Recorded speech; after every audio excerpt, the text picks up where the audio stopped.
کچھ عرصہ پہلے جو موجودہ امریکی صدر ہیں انہوں نے یہ اعلان کیا تھا کہ اگر چین نے کوئی کوشش کی کہ وہ تائیوان پر قبضہ کرے گا تو امریکہ پھر یہ حق رکھتا ہے کہ وہ فوجی مداخلت کر کے جو چین کی طرف سے کوشش ہوگی اس کو ناکام بنایا جائے. اور یہ جو دورہ تھا یہ اسی سلسلے کی ایک کڑی لگتی ہے.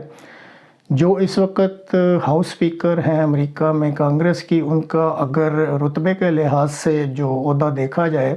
تو امریکی صدر اور وہاں کے جو نائب صدر ہیں ان کے بعد یہ تیسرا بڑا عہدہ ہے جو کہ میٹر کرتا ہے. اور اگر کسی طرح امریکی صدر یا نائب صدر ادھر سفر کرتے تو یہ ایک قسم کا پھر کھلا اعلان جنگ ہو جاتا.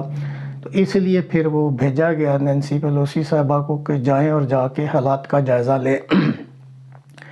بہرحال جو اہمیت ہے اس وقت اس ملک کی وہ تقریباً 2 وجہ سے ہے. ایک تو تائیوان جو ہے وہ سیمی کنڈکٹرز جو لوگ تکنیک کے میدان میں ماہر ہیں وہ جانتے ہیں کہ جتنی بھی الیکٹرانک ٹیکنالوجی ہے اس میں جو سیمی کنڈکٹرز استعمال ہوتے ہیں اس کا 90% اس وقت جو ہے وہ تائیوان میں بن رہا ہے. اور امریکہ کو یہ خدشہ ہے کہ اگر خدا نخواستہ چین تائیوان پہ قبضہ کر لیتا ہے تو پھر یہ جو سیمی کنڈکٹرز کی ایکسپورٹ ہوتی ہے اور جس پہ ساری دنیا کا تقریباً دار و مدار ہے ان کی الیکٹرک ٹیکنالوجی کا، اس پہ بہت برا اثر پڑے گا. اور دوسری وجہ جو ہے وہ پریشان کرتی ہے امریکہ کو، وہ جیسے آپ کو ابھی ایک چھوٹی سی ویڈیو میں دکھایا تھا کہ جہاں پہ اس جزیرے کی اس وقت لوکیشن ہے، اگر وہ امریکہ کے ہاتھ سے نکل جاتا ہے یا وہاں پہ ایک ایسی حکومت آ جاتی ہے جو امریکہ مخالف ہے تو امریکہ کے اس سارے ایریے میں جو اسٹریٹجک انٹرسٹ ہیں ان پہ شدید ضرب لگ سکتی ہے. کیونکہ جو مختلف جزائر ہیں اس بیلٹ میں آپ نے دیکھے ہیں اور آپ کو تھوڑی وضاحت بھی کی تھی کہ وہ اس وقت تقریباً امریکہ کے حامی ہیں.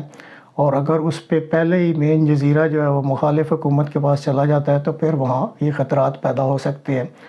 تو یہی وجہ تھی جس کی وجہ سے یہ دورہ کیا گیا اور امریکہ کے نزدیک اس جزیرے کی بہت زیادہ اہمیت ہے.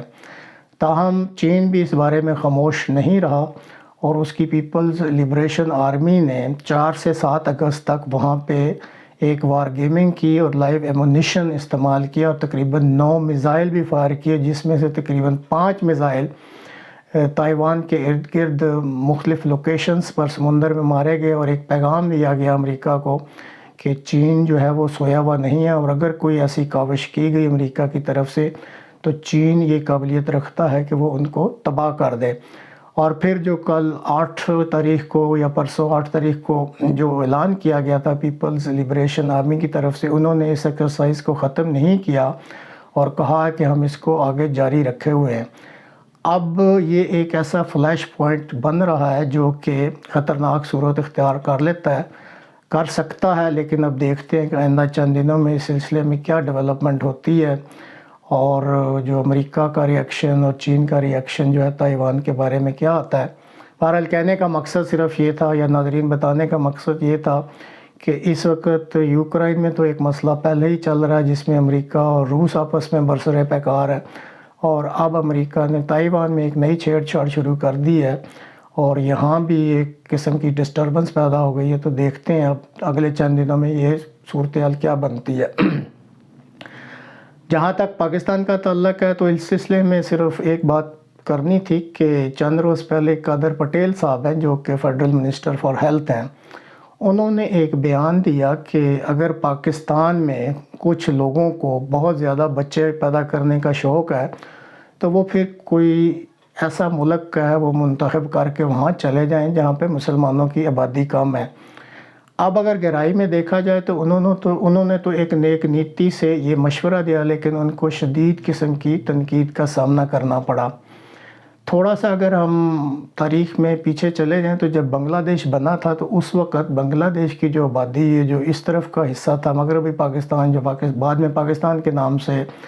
جانا چاہتا ہے، یہاں پہ آبادی اس وقت تقریباً جو بنگلہ دیش کی تھی وہ کچھ زیادہ تھی اور پاکستان کی آبادی کم تھی. لیکن اس وقت اگر آپ دیکھیں تو جو ایکچول فگرز آ رہی ہیں وہ یہ ہے کہ اس وقت 220 ملین نہیں بلکہ آلریڈی تقریباً 245 یا 242 ملین جو ہیں وہ لوگ اس خطے میں پاکستان کے ہو چکے ہیں، جبکہ بنگلہ دیش کی جو آبادی ہے وہ 164 پہ جا کے رک گئی ہے۔ انہوں نے باقاعدہ منصوبہ بندی کی تھی، اور یہ خدشہ ظاہر کیا جا رہا ہے کہ اگر یہی رفتار جاری رہی تو 2030 تک پاکستان کی جو آبادی ہے وہ 285 سے 300 ملین تک چلی جائے گی۔ اب جو پاکستان کی تاریخ کا تسلسل کے ساتھ مطالعہ کرتے رہتے ہیں، یہاں کے سماج کا، یہاں کے معاشرہ کا، وہ اس چیز سے اتفاق کریں گے کہ صدر ایوب کے جو دور حکومت اس کے بعد سے اس ملک میں جو خاندانی منصوبہ بندی ہے یا آبادی کے بارے میں جو منصوبہ بندی ہے وہ قطعاً نہیں ہو رہی، اور اگر کسی وقت کوئی آواز اٹھائی بھی جاتی ہے تو یہاں کے جو شدت پسند یا آپ کہہ لیں تشدد پسند علماء ہیں وہ مختلف قسم کی تعویلیں دے کر اس قسم کی ہر منصوبہ بندی کو ناکام کر دیتے ہیں۔ ٹھیک ہے، آبادی بڑھ رہی، لیکن اس کے برعکس اگر آپ جو آبادی کا بڑھاؤ ہے اس کے ویز یا اس کے مقابل پر جو ریسورسز ہیں اس طرف تو کوئی توجہ نہیں دے رہا۔ اور آپ سب جانتے ہیں کہ اس وقت کئی سالوں سے، بلکہ میں تو کہوں گا پچھلے 50 سالوں سے اس ملک میں صرف کرسی کا کھیل کھیلا جا رہا ہے کہ کس نے کرسی لینی ہے اور کس سے لینی ہے اور کس کو نیچے دکھانا ہے، اور اب بھی یہی صورتحال جاری ہے، اور جو ملک کے اصل مسائل ہیں اس کی طرف کسی قسم کی توجہ نہیں ہے۔ اور اگر کوئی کسی وقت اس بارے میں بات کر بھی لے تو اس کو شدید قسم کی جو ہے وہ تنقید کا سامنا پڑتا ہے، خاص کر مذہبی حلقوں کی طرف سے۔ تو اگر اس دنیا کے نقشے پہ ایک باعزت ملک کے طور پر رہنا ہے تو اس میں کچھ کام ایسے کرنے پڑیں گے جو کہ منصوبہ بندی کے تحت کیے جائیں۔ آبادی ٹھیک ہے بڑھانا، لیکن ایک حد تک ہی بڑھانی چاہیے۔ اب میں یہ بھی تو خیال رکھنا ہے کہ اس خطہ زمین پر جو قدرتی وسائل ہیں، جو ریسورسز ہیں وہ محدود ہیں، اور جب آبادی بڑھتی ہے تو اس حساب سے پھر جو ہے دوسرے فیلڈز میں بھی ترقی کرنی چاہیے۔ مثلا نوکریوں میں اضافہ ہونا چاہیے، انڈسٹریل ڈیولپمنٹ ہونی چاہیے، زراعت میں ڈیولپمنٹ ہونی چاہیے۔ تو اس بارے میں تو کوئی منصوبہ بندی سامنے آتی نہیں ہے، اور جو دوسری طرف آبادی ہے اس کا بے تحاشا بڑھاؤ ہوتا جا رہا ہے۔ تو اس وجہ سے اب بھی اگر وزیر صحت نے کوئی توجہ دلائی تو ان کو بھی شدید تنقید کا سامنا کرنا پڑا، لیکن سنجیدہ طبقے کو اس بارے میں سوچنا چاہیے۔ اب بھی جو سیاسی جو کابرین ہیں ان کی آپس میں جو جنگ جاری ہے وہ صرف اسلام آباد کے لیے ہے، لیکن جو ملک کے اصل مسائل ہیں اس طرف تو نہ کوئی توجہ دیتا ہے، نہ ہی کسی کی طرف سے پلاننگ آتی ہے۔ کچھ دیر کے لیے یہی سوچ لیں کہ چلیں جس کی بھی حکومت ہے، ملک تو چل ہی رہا ہے، تو کیا اس بارے میں سوچنا ان حکمرانوں کا کام نہیں ہے کہ وہ یہ دیکھیں کہ ہم حکمران ہیں، اس ملک کے فائدے کے لیے ہمیں کوئی منصوبہ بندی کرنی چاہیے۔ اور آبادی کا یہ جو ایک مسئلہ ہے اس کو اگر صحیح الفاظ میں بیان کریں تو یہ بم شیل میں تو کہوں گا، یا ایک ایسا آتش فشاں جو کسی وقت بھی پھٹ سکتا ہے، اور اس کے پھٹنے سے، اس بم یا آتش فشاں کے پھٹنے سے اتنی زیادہ اس ملک میں جو افراتفری پھیلے گی کہ پھر کسی کے قابو میں نہیں رہے گی۔ تو اس پروگرام کے ذریعے ایک تو جو سول سوسائٹی ہے یا جو سنجیدہ طبقہ ہے اس کو یہی پیغام دینا مقصود ہے کہ وہ اپنے طور پہ بھی اس مسئلے پر غور کریں، اور یہ جو بے تحاشا آبادی بڑھ رہی ہے اس کو کم کرنے پہ غور کیا جائے۔ اسی طرح حکمران بھی اس بارے میں سوچیں، کیونکہ بعض دفعہ وقت جب گزر جاتا ہے تو پھر صرف پچھتاوے ہی ہوتے ہیں۔ تو کوئی ایسا منصوبہ بندی کے بارے میں سوچیں، ایسی منصوبہ بندی کریں کہ ملک میں یہ جو آبادی کا یہ جو آتش فشاں پھٹنے والا ہے یا یہ جو بم شیل تیار ہے پھٹنے کے لیے، اس کے آگے کوئی بند باندھا جا سکے، اس کو کوئی روکا جا سکے۔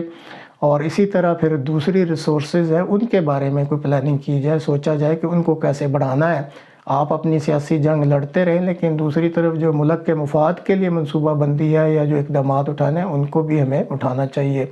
اللہ کرے کہ ہمارے عوام کو بھی اور جو حکمران ہیں ان کو اس بات کی سمجھ آ جائے اور وہ ملک کے مفاد کے لیے کچھ منصوبہ بندیاں بھی کریں، تاکہ یہ ملک جو ہے وہ افراتفری کا شکار نہ ہو اور طریقے سے اس دنیا کے نقشے پر آگے بڑھتا رہے۔